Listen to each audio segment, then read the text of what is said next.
Moving large objects incorrectly can cause permanent damage to them and to you.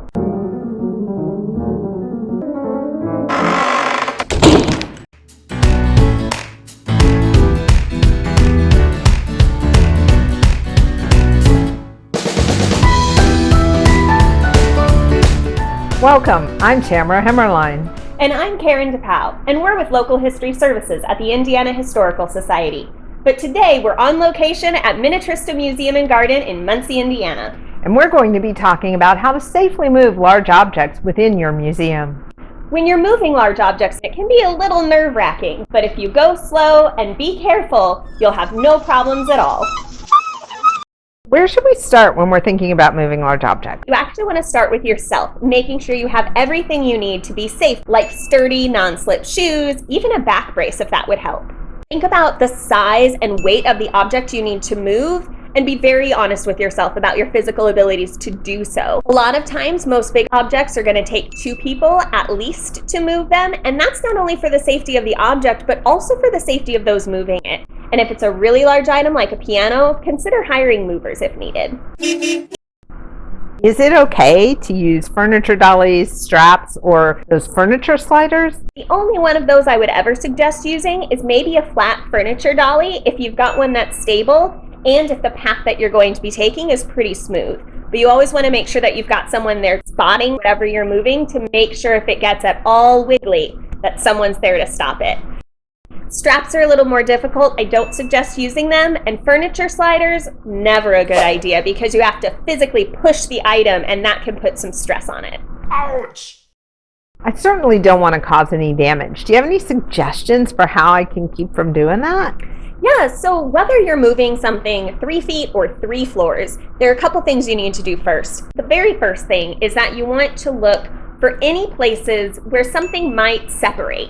So, for instance, case furniture, like a Hoosier cabinet. A lot of times the top and the bottom aren't necessarily connected, so make sure they are. If they're not, move them as 2 separate pieces.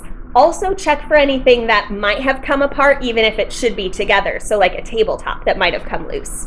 If you're moving something like a dresser, anything with drawers or removable shelves, you want to make sure to remove those first. One, it's going to make the piece lighter to move, but also it's going to prevent you from accidentally tipping the object a little too far in one direction and watching those parts go plummeting to the floor.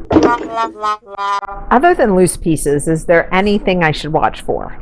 Yeah, you want to identify any weak areas. So thinking about places where a piece of furniture or an item is joined together, or finding handles on a trunk. So for instance, you would never want to lift a trunk by the handles. Always pick it up from the bottom. For chairs, pick it up from the chair seat, not from the arms or from the back.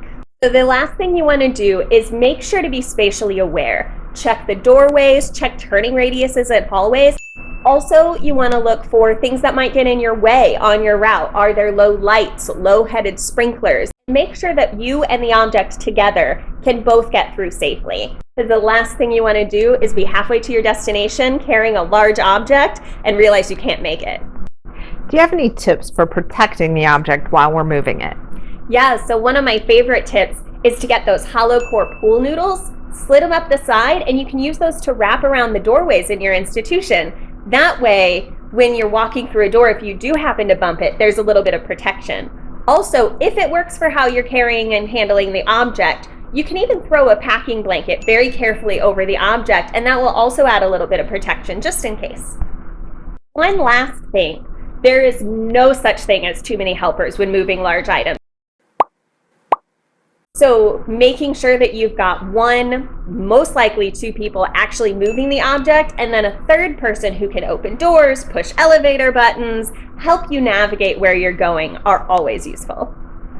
So, before moving large objects, we should prepare ourselves, evaluate the object, and check our path for any kind of obstructions. Absolutely. Then you're ready to go. Thank you so much for joining us today.